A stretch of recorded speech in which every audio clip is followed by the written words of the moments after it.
Alors, aujourd'hui, oui, j'ai mis j'ai mis mes jolies lunettes pour l'occasion.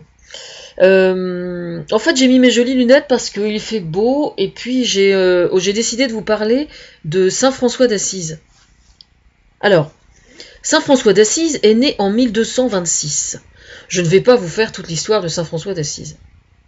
Mais il se trouve que, euh, hormis le fait que ce soit un François, donc masculin de Françoise, il se trouve que quand j'étais adolescente, j'ai pris des cours d'histoire de l'art. Et donc j'ai étudié la peinture du Moyen Âge. Et j'ai étudié notamment un peintre qui s'appelle Giotto, Giotto, Saint François d'Assise recevant les stigmates. Et ce tableau m'avait énormément marqué, en fait, parce que ce que j'avais lu sur Saint François d'Assise m'avait fasciné, en fait. Alors il semble que ce soit lui qui soit à l'origine du mythe de la Genèse. J'ai bien dit du mythe de la Genèse, et pas de la Genèse, du mythe de la Genèse. Qu'est-ce qu'un mythe? Un mythe, c'est quelque chose qui a été inventé à un moment dans notre histoire, ou dans l'histoire de l'humanité. Donc la mythologie, par exemple, ce sont des choses qui ont été entièrement inventées. Et la Genèse est un mythe. Alors je dis ça à l'intention de ceux qui voudraient prêcher aujourd'hui pour le créationnisme. Alors le créationnisme, c'est un mouvement au sein de l'Église qui souhaite remettre dans le programme scolaire le fait que la création du monde soit celle qui a été donnée dans les évangiles et dans la Bible. D'accord? Alors, je dis et je redis que c'est un mythe et que ça n'est pas la réalité. Alors, pour information, donc, Saint François d'Assise, qui en est l'inventeur, est donc né en 1226. Donc, sachant que notre calendrier, aujourd'hui, là, on vous parle en 2014, notre calendrier en Occident a pour origine le premier jour la naissance du Christ. Bon, il est probable que la date soit pas forcément exacte. Vous savez, à cette époque-là, il n'y avait pas Internet, il n'y avait pas la radio, il n'y avait pas RTL, il n'y avait pas France Inter, ni rien. Donc on savait pas très bien quel jour c'était. Puis bon, il se trouve que dans les tables aussi, il n'y avait pas l'électricité, donc il n'y avait pas la radio. Donc, enfin voilà, donc on savait pas trop quel jour c'était.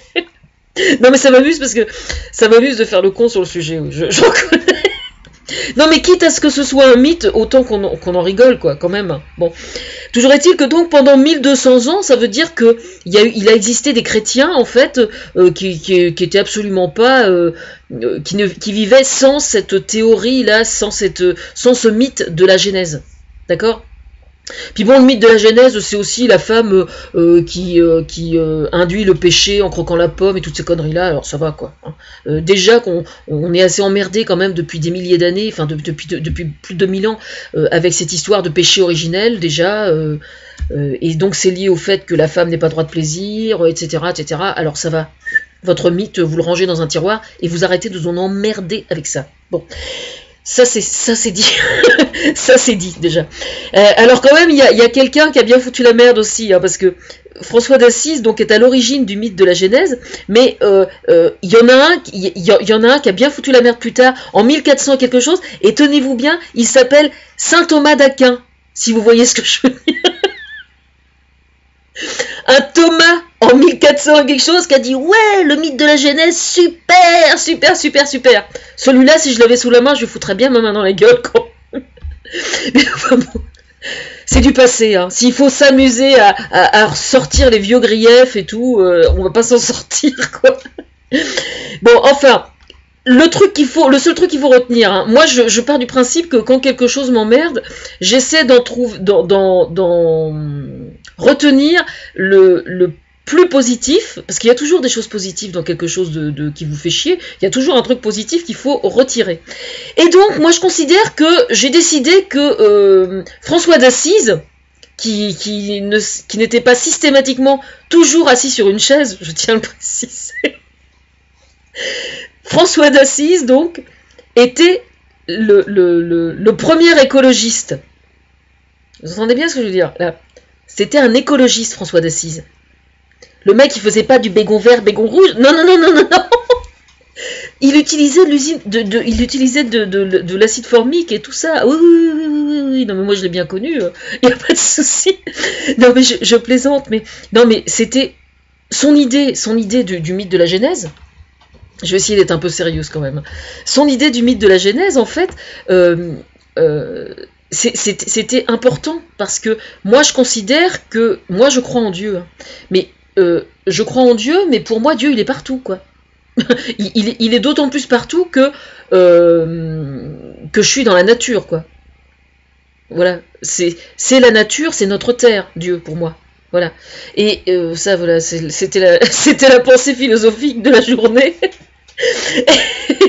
et en fait, le fait d'avoir mis sur pied ce mythe, pour moi, c'est une façon d'aider les croyants à prendre conscience de la valeur de notre environnement, de la valeur de notre terre, de la valeur de notre flore, etc. etc. Donc c'est pour ça que c'est important pour moi, Saint François d'Assise. Voilà. Et donc si François, quand je vous expliquais que j'étais l'inspiratrice du conclave et des cardinaux quand ils ont choisi le pape, eh bien voilà le pourquoi.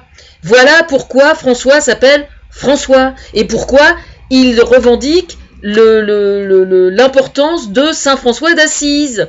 C'est parce que c'est sur mon forum depuis des années. Voilà. Quoi vous dire d'autre? Bah c'est déjà pas mal, hein, c'est un gros morceau quand même. Alors voilà pourquoi Nicolas Hulot était avec François Hollande pour visiter le pape. Vous voyez ce que je veux dire?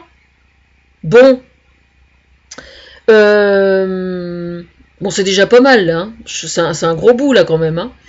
Bon, maintenant, je vais aller fouiller un peu du côté de la Chine, parce qu'il paraît que... Enfin, c'est pas il paraît, j'ai vu un reportage il y a quelques temps au sujet des efforts qu'ils font actuellement pour essayer de limiter leur pollution atmosphérique. Parce qu'il faut savoir que ces dernières décennies, la Chine était devenue le pays le plus pollueur au monde. Donc inutile de vous dire, quand il y avait eu les Jeux Olympiques et tout ça là-bas, comment je m'étais foutu de leur gueule, quoi, quand même. Hein. C'est vrai que j'étais mort de rire, quoi. C'est-à-dire que tous les matins, on voyait les gens faire du tai chi et tout, tous les matins. Il y avait un reportage sur France Télévisions tous les matins, et alors tout le monde faisait le tai chi. Il y avait que ça, quoi. C'était le tai chi le matin ou bien le tai chi le soir, et puis voilà.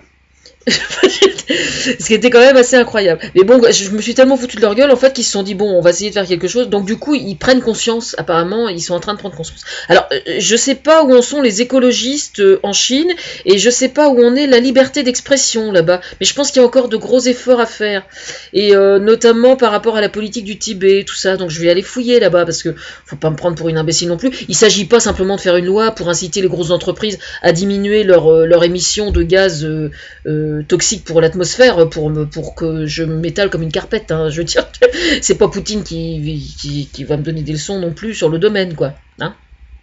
Dans la prochaine vidéo, je vais parler des Jeux Olympiques. Ah, j'ai vu un reportage qui m'a bien plu.